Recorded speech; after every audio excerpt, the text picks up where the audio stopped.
Do you like music? I'm a big metal fan.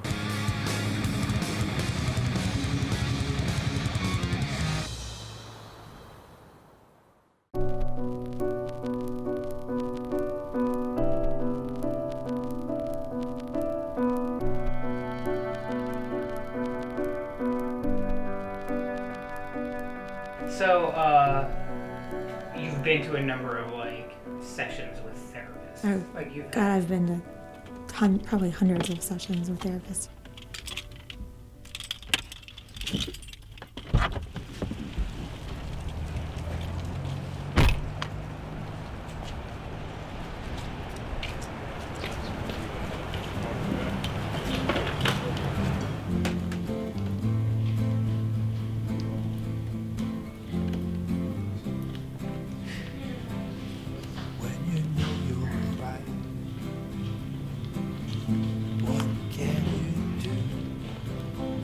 Why do you like records?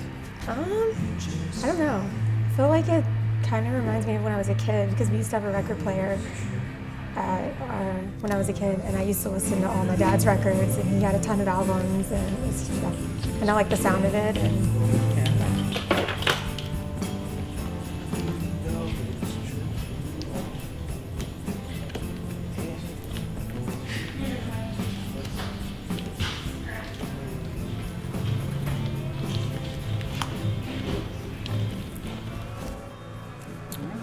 Thanks very much. Thank you.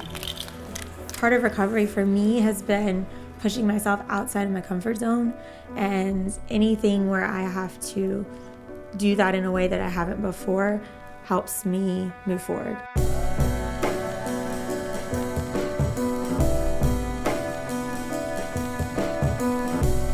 Body painting has a special power of connecting with other people because you get to look at that model, you get to interact with the model. Hey, thank you for being my model.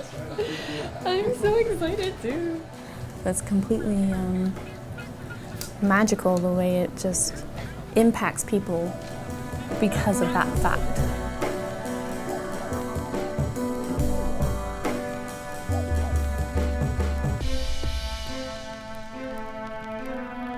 You know, some people say they can read auras, some people are psychics and they do certain things. I don't really pretend to do any of that. I just start picking up my paint and I get this feeling from the person, or I talk to the person a little bit and get like a couple little semblances of what they might wish to have, and then the painting just kind of comes out really quite naturally. It's amazing. Maybe a little nervous about having to kind of open up and share everything that she, you know, what kind of questions she's going to ask, what we're going to have to talk about in order to start the process.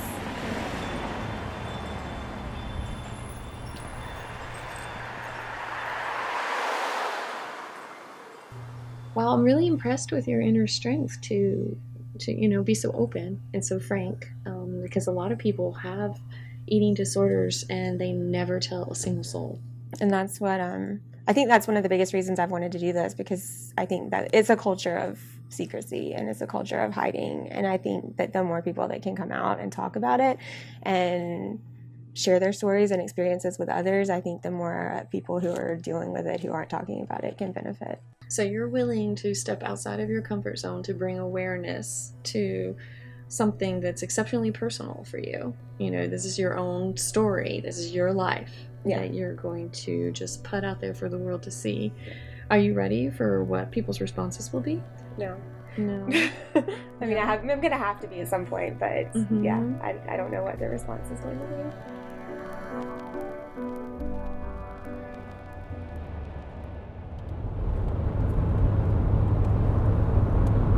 I was really excited, but I was really nervous. And I was also I think I was a little intimidated to meet somebody who does this and who is so good at it. I feel like I was a little bit intimidated because I had no clue what to expect. The biggest thing I wanted to talk to Cheryl about was just how I wanted to use this experience to overcome some of my own demons, and then also help other people kind of overcome theirs as well, and give them a little bit of hope and kind of a positive outlook So I think that I wanted her to know that that was really important to me. One of my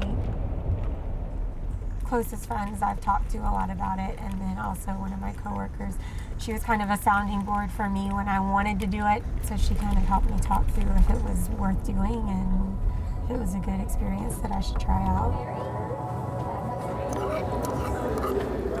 I think it would be kind of cool to do it, but I think I would have the same fears as you do, honestly, because I think for anyone it could be really uncomfortable to be naked, almost, or half naked, almost naked in front of other people, because you're you have that feeling of exposure.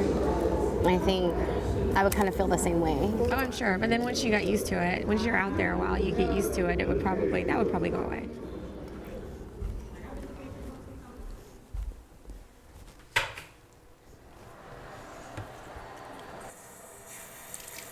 Growing up the way I grew up, I was taught from very early on, cover up your body, let's be ashamed of your body, let's hide it from the world.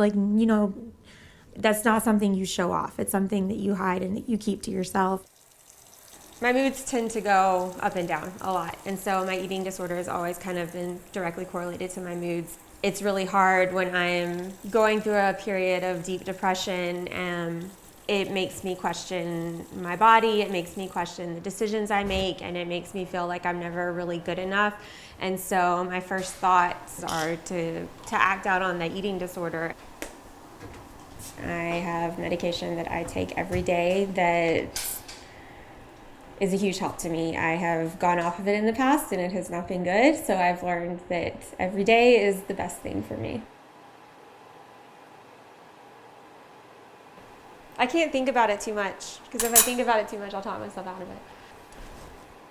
How would you do that? How would you talk yourself out of it?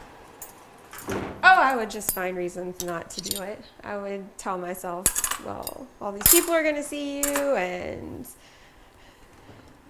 this is too different, and it's not something I'm used to, and I would find a way to make excuses.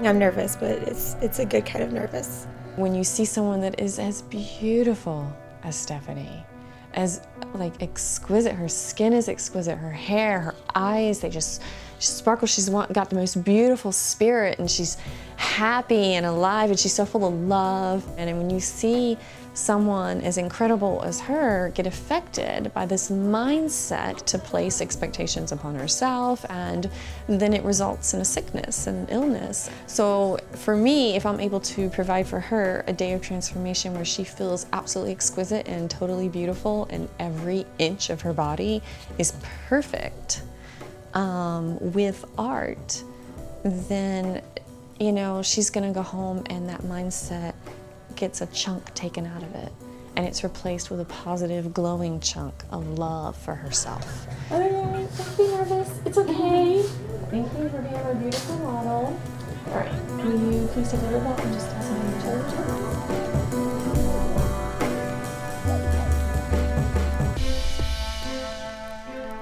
Hand shaking, voice quaking, feel the touch, cold rush. Paint on skin, deep breath in. Close my eyes to be surprised.